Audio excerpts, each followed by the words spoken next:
तो जो भगवान की वस्तु भगवान को समर्पण नहीं करता तो उसका क्या फल होता है? प्रश्नकर्ता ने प्रश्न किया। भाई जी ने कहा कि जो उपासक प्रभु की चीज को अपनी मान करके, अपनी भोग सामग्री मान करके बर्ताव करता है, वो विस्मरण के गर्त में पड़ जाता है। वो भूल जाता है मैं कौन हूं, मेरा लक्ष्य क्या है। वो विस्मरण के गर्त में पड़ जाता है। वो अपने आराध्य देव की अवहेलना करने के कारण दुर्गति को प्राप्त होता है, भूल जाता है प्रभु को। सबसे बड़ी दुर्गति है स्मृति का नाश होना।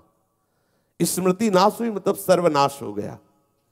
कामा संजायते क्रोधा, क्रोधा स्मृति विभ्रमा, स्मृति भ्रंशात बुद्धिनाशो, बुद्धिनाशात प्रणश्यति। जहां स्मृति गई बुद्धि खत्म हो गई, साधक नष्ट हो गया। संपूर्ण गीता सुनने के बाद प्राप्त क्या हुआ? स्मृति लब्धा। स्मृति यदि अपनी वस्तु मान करके, अपने को भोक्ता मान करके, यही तो सब कर रहे हैं, वो भगवत विस्मृति के गर्त में पड़ गया, प्रभु से विमुख हो गया, प्रभु के स्मरण से रहित हो। यही है सर्वनाश।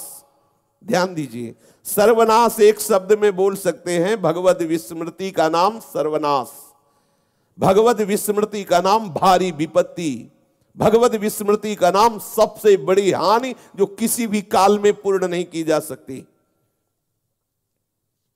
जीवन के अंत में उसे 4 चीजें मिलती हैं जो भगवान की वस्तु को भगवान को समर्पित नहीं करता, अर्थात शरणागत नहीं होता।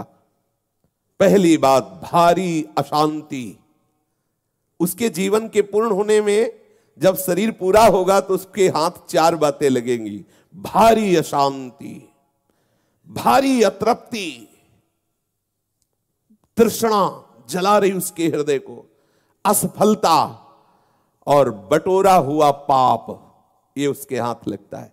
भगवत विमुख के द्वारा असत आचरण ही होते हैं। जो माना जाता है दान पुण्य, वो सब असत में ही जाता है, क्योंकि उसके द्वारा असत कमाई से कमाया हुआ धन, उससे जो दान पुण्य सत मान के कर रहा है उसमें भी अहम कर्ता भाव होता है, और असत कमाई इसलिए वो असत ही होता है, परिणाम में असत ही होता है। पापों की पोटली बांधकर अतृप्त हुआ, असफल हुआ, जलता हुआ वो जीव जाता है जो भगवान की शरण में नहीं होता। तो अपने को प्रभु के प्रति समर्पण करने से क्या लाभ मिलता है? प्रश्न करता, जिसने प्रभु को समर्पित अपने आप को नहीं किया उसकी क्या गति होती? तो बताया कि वह अतृप्त होता है, तृष्णा से जलता रहता है, घोर अशांति होती है, अपने पाप कर्म बटोर करके दुर्गति को प्राप्त होता है।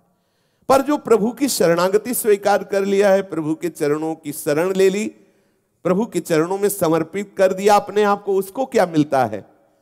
शोक, विषाद, दुख, क्लेश, कष्ट, संताप, भय, उद्वेग, ये सब शरण नष्ट कर देता है उसके।